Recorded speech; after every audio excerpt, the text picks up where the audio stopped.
Wow, Professor Sahi, that was astonishing. Thank you so much.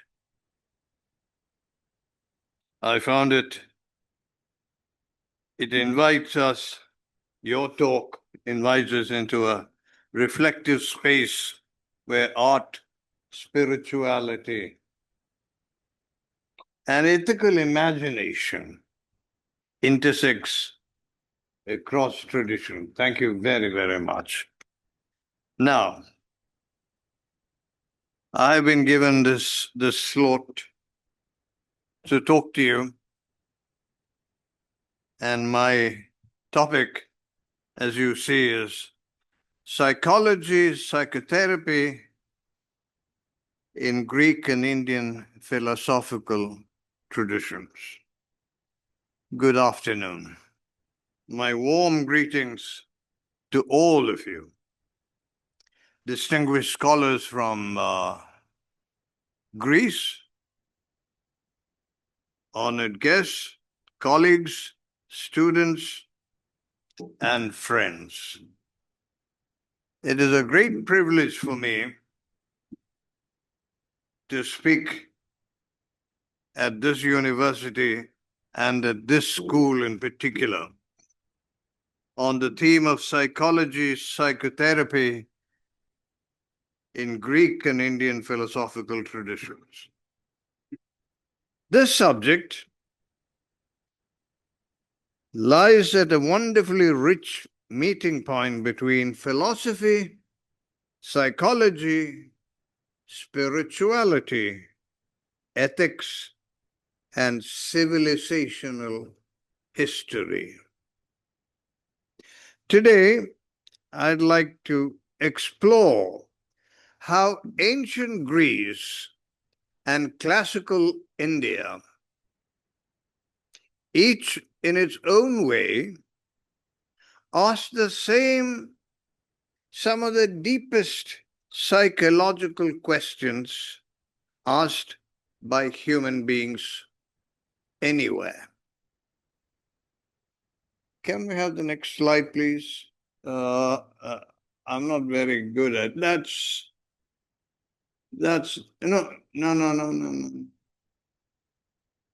Second one.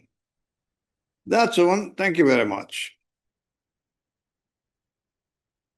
A shared civilizational question. Both Greek and Indian traditions asked, what is the mind? Why does it suffer? Can it be healed? Can self-knowledge lead to liberation? Long before psychology became modern discipline, both these civilizations, Greek and in India, were already engaged in profound reflections on human inner life. What we call psychology today was once deeply intertwined with philosophy, ethics, and spirituality. The next slide, please. That's the one. Epigraph. Plato tells us the unexamined life is not worth living. The Katha Upanishads says, arise, awake, and learn from the wise. And from Delphi comes the injunction, know thyself. These are not mere slogans. They're calls to inward transformation. For both Greece and India, self-knowledge was not a luxury. It was a vocation. It was the beginning of wisdom. The next slide, please. That's on. Thank you. Purpose of the lecture. In this lecture, I will explore 5 central themes. First, the ancient Greek concept of the psyche. The second, Indian models of the mind, consciousness, and liberation. Thirdly, Stoicism, yoga, and meditative disciplines. And fourth, the relevance of these traditions for psychotherapy, counseling, and well-being. And lastly, the fifth, the wide Indo-Hellenistic and Gandhian horizons. That's the agenda. Along the way, I will also touch upon Plato and the Vedanta, Aristotle and Indian ethics, textual cultures, and the idea of justice in statecraft. Next slide, please. All right. Why this topic matters today? This topic matters because modern psychology sometimes behaves as though wisdom began only in the modern age.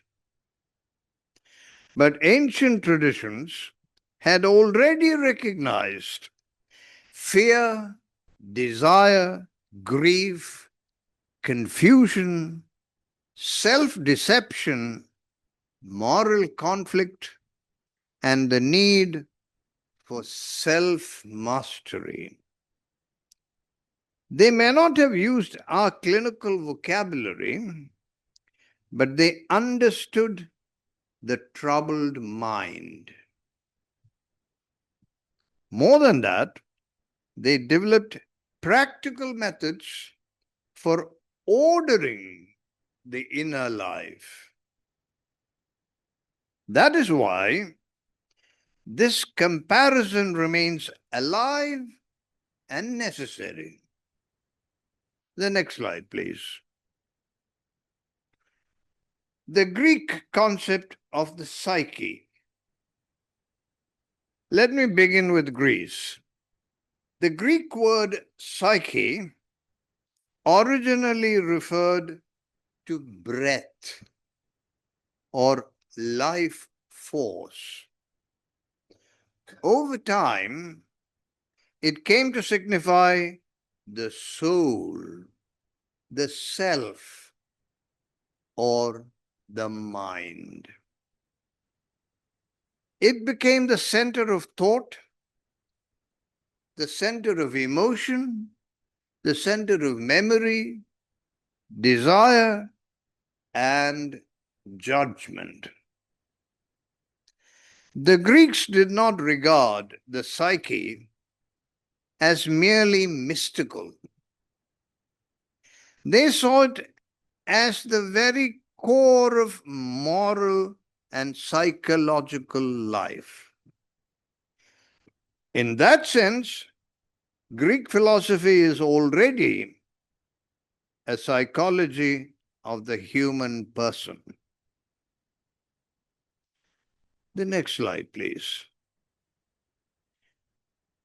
Plato's psychology of the soul. For Plato, the soul has a structure. In the Republic, he famously speaks of 3 parts of the soul. Reason, which seeks the truth.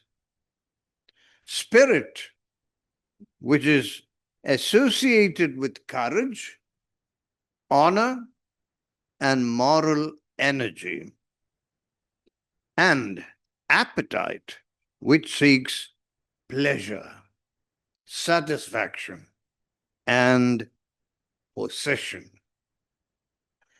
This is a remarkable psychological insight. Plato sees that the human being is inwardly divided. We are not simple creatures. We are often in conflict with ourselves. Next slide, please.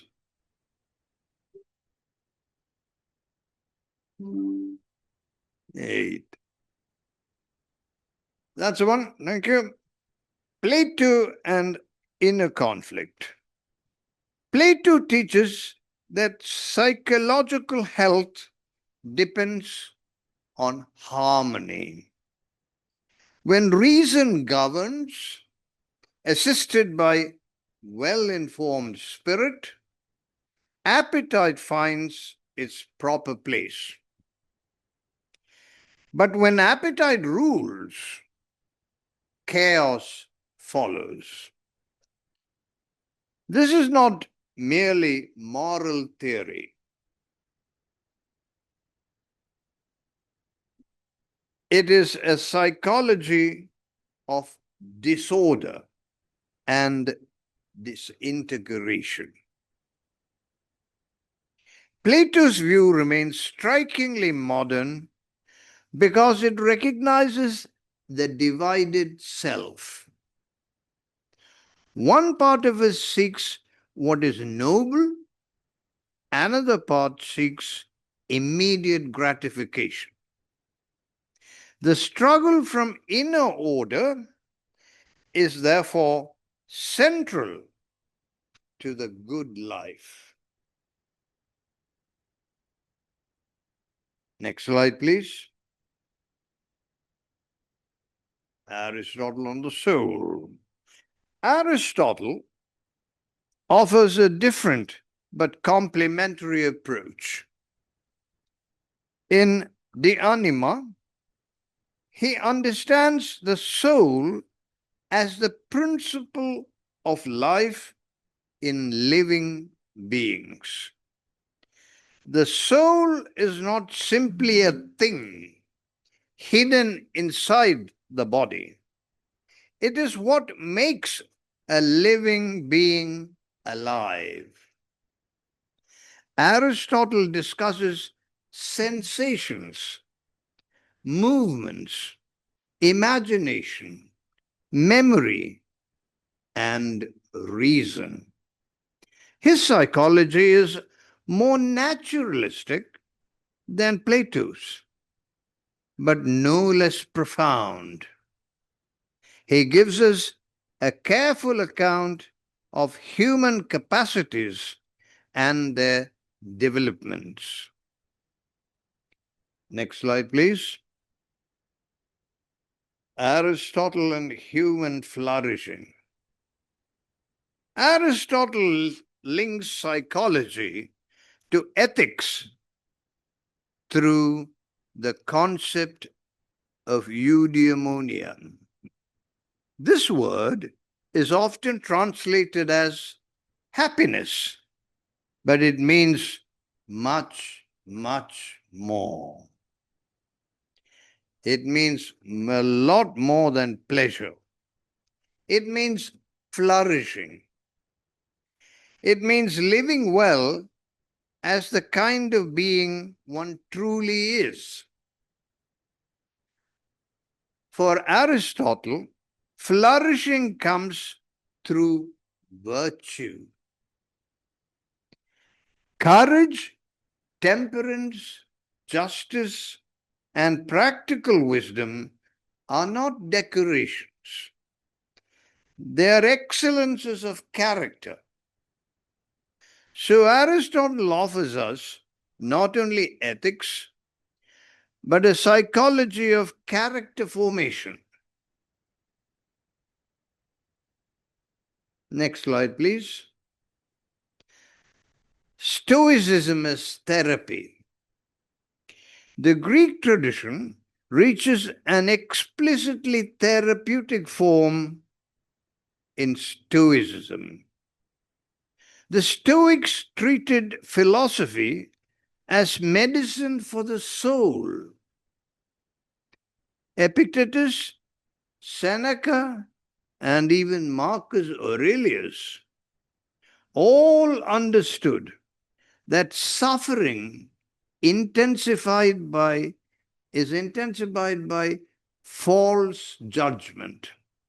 Epictetus says, it is not things themselves that disturb us, but our judgment about things. That's what disturbs us. That is one of the most important psychological statements in antiquity. And it sounds astonishingly modern, doesn't it? Next slide, please. The Stoic psychological practices. The Stoics developed practical mental disciplines. They asked, what is under my control and what is not under my control? They trained themselves to examine their beliefs. They reflected on adversity in advance. They practiced acceptance. They practiced resilience, restraint, and inward freedom.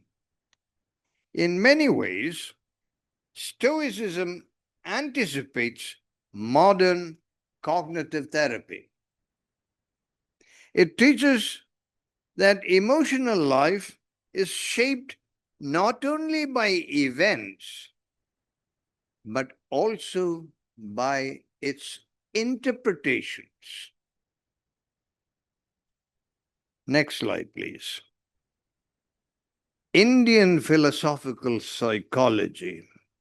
Let me now turn to India. Indian traditions developed an equally rich and in some ways even more differentiated understanding of the mind. We encounter terms such as manas, buddhi, ahankara, citta, and atman. That's in India. This is a remarkably subtle vocabulary. It distinguishes the sensory mind, it distinguishes the intellect, the ego sense, mental field, and the deeper self. Indian traditions thus show a refined awareness of different levels of consciousness and selfhood. Next slide, please. Upanishadic vision. The Upanishads are among the greatest texts of human reflection. They teach that the self is deeper than the body. It is deeper than the emotion and the passing thoughts. At the deepest level lies the Atman, the innermost self. And this Atman is ultimately related to Brahman, the ground of all reality. This is not simply metaphysical speculation. It has psychological consequences. It teaches that the deepest truth of the person is not identical with fleeting mental turbulence. Next slide, please. The yoga and the mind. In the yoga tradition, especially in Patanjali, we find one of the great psychological definitions in the world of thought. Yoga Sitta Vritti Nirodha. Yoga is the stilling of the fluctuations of the mind. This statement is quite profound when you think about it. It suggests that suffering arises when we are enslaved by the restless movements of thought, restless movements of memory, of desire, of fear, and fantasy. The goal is not mental emptiness. In a crude sense, it is not. But it is freedom from inner captivity. The next slide, please. The eightfold discipline of yoga. Patanjali's yoga gives us an integrated path. Ethical restraint, personal discipline, posture, breath regulation, inward withdrawal of senses, concentration, meditation, and absorption. This is not merely physical exercise. It is a disciplined psychology of self-transformation. The body, the breath, attention, and consciousness are all brought into relation with one another.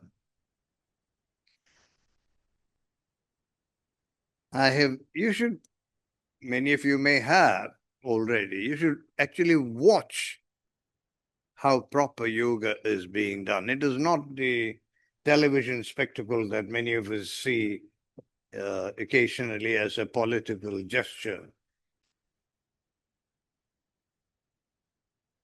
Can we have the next slide, please? You got already. Stoicism and yoga are shared themes. Now, when we compare Stoicism and yoga, the parallels are striking. They are unmistakable to my thinking. Both seek self-mastery. Both recognize the danger of unregulated desire. Both emphasize discipline rather than impulse. Both value inward freedom over external control. Both are practical traditions, but neither is content with theory alone. Each insists that the mind must be trained if freedom is to become possible. Next slide, please. That's the one, thank you. The key difference. At the same time, there are important differences. The Greek traditions especially Aristotle and the Stoics often emphasize rationality, virtue, and the flourishing within the world. Whereas Indian traditions often press further forward liberation from ignorance, attachment, and from bondage. In other words, Greek thought often culminates in virtue and flourishing. Indian thought often culminates in freedom and liberation. Yet both agree that the untrained mind is the source of suffering.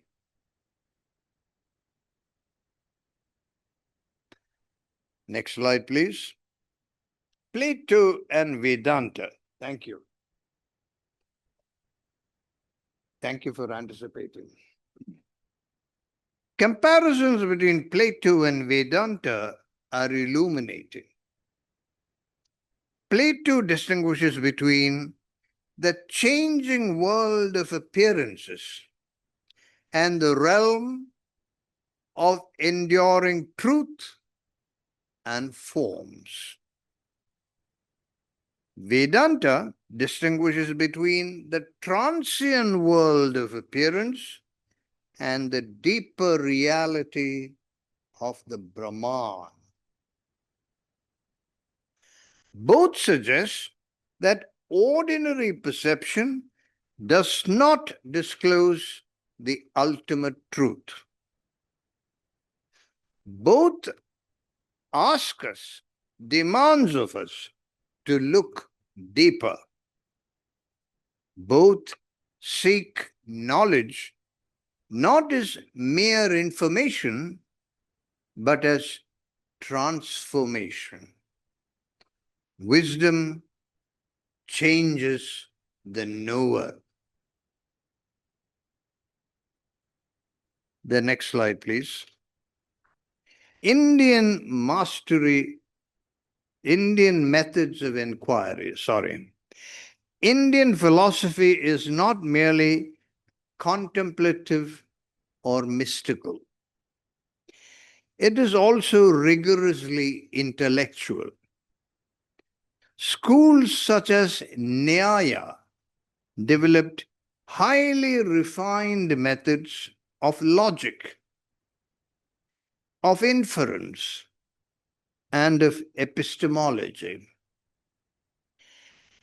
Debate and commentary were central to Indian intellectual life.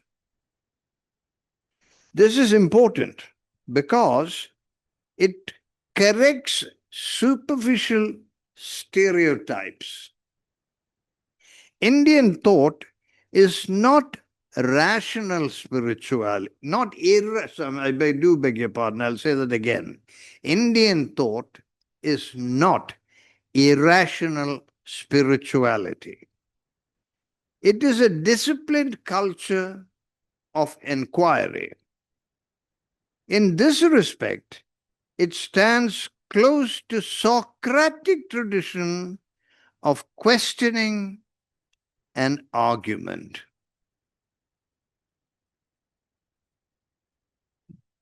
Next slide, please.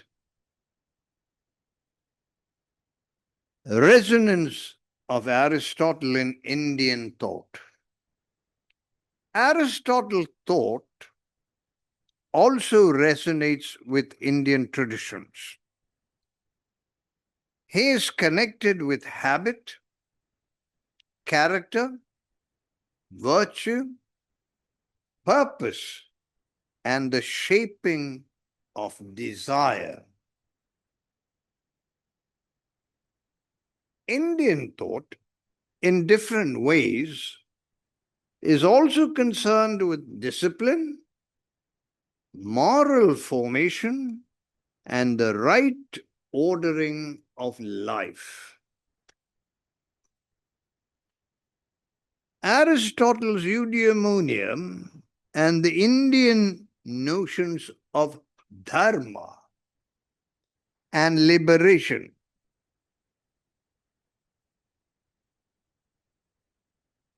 sorry.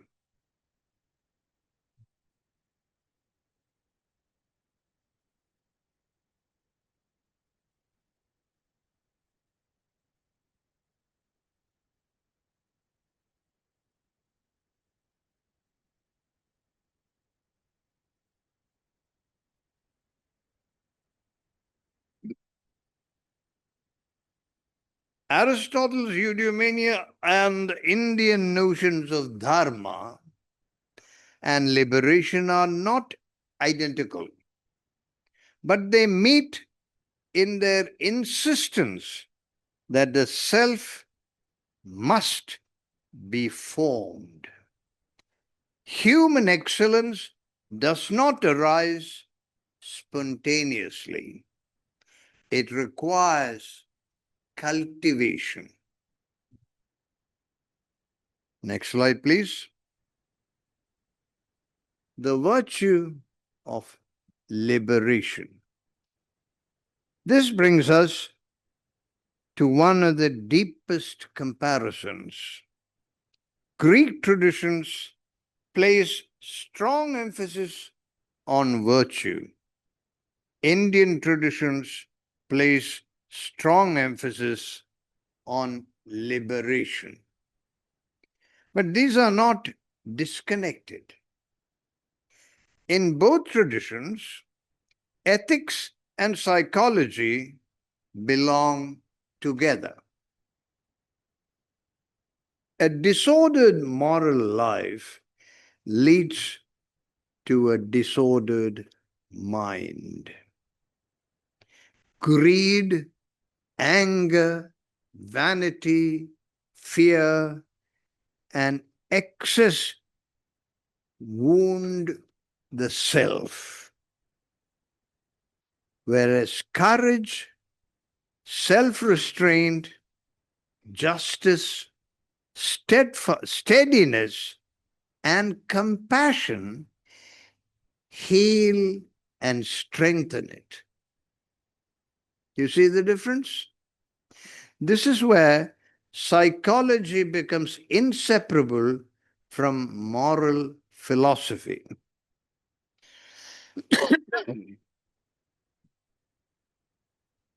That's one. Thank you. Biblical and Vedic resonances. There are also resonances here with biblical language. Plato says the unexamined life is not worth living. The Upanishads say, arise, awake. And St. Paul famously says, be transformed by the renewing of your mind. These traditions differ, certainly, but they share an intuition that true transformation begins from within. The mind must be renewed. The heart must be reordered. The self must be awakened.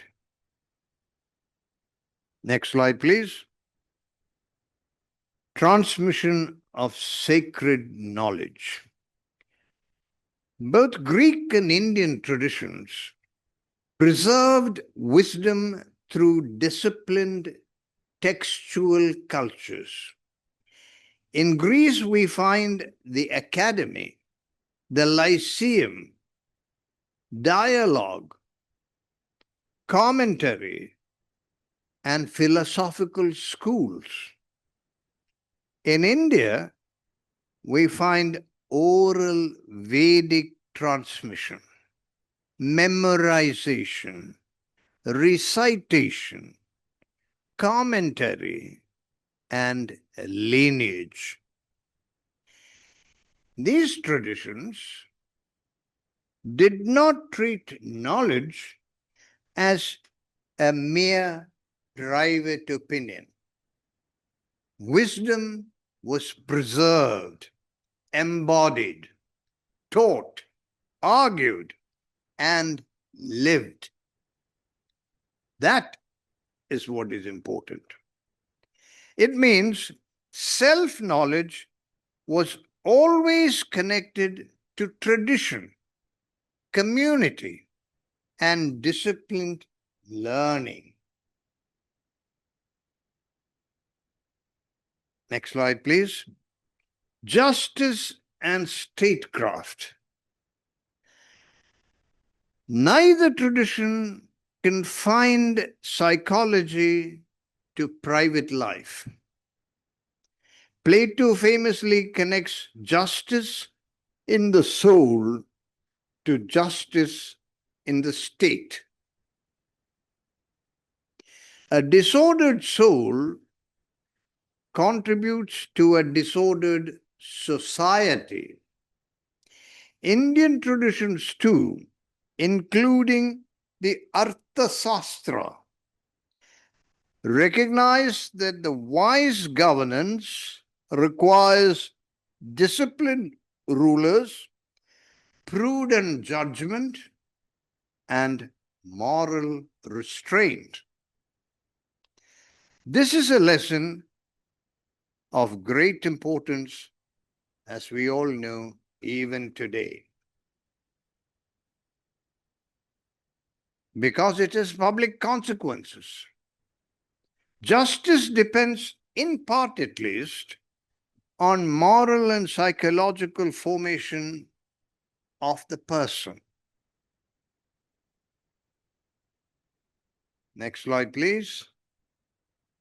The Indo-Hellenistic encounters. The dialogue between Greece and India is not only philosophical, but historical. Alexander's campaign opened channels of contact. The Indo-Greek kingdoms created zones of cultural exchange.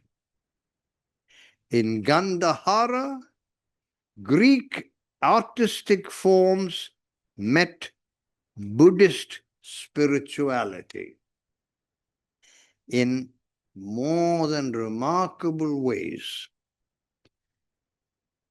Scholars have also explored possible philosophical resonances, especially in relation to Piro and Indian ascetic traditions. Whatever the precise historical details, the meetings of these worlds is both real and fertile. 27. Next slide, please. There you are. This is where I connect to Gandhi. Gandhi as a comparative bridge. In the modern world, Mahatma Gandhi stood as a powerful bridge. Gandhi was deeply rooted in Indian traditions, but he was also engaged in wider ethical thought. What matters here is that Gandhi was he saw social transformation as inseparable from self-transformation. His principles of satyagraha is not merely a political strategy. It was moral psychology in practice. It requires truthfulness, restraint, courage, discipline, and freedom from hatred. Gandhi knew that without mastery of self, justice cannot endure. Next slide, please. That's the one. Thank you. Relevance for modern psychology. These traditions remain highly relevant. Cognitive behavior therapy echoes Stoic concern with judgment and interpretation. Mindfulness echoes yogic and contemplative practices of attention and non-reactivity. Positive psychology echoes Aristotle's concern with flourishing, meaning, and virtue. Ancient wisdom is not obsolete. It continues to shape our understanding of healing, of resilience, and of well-being.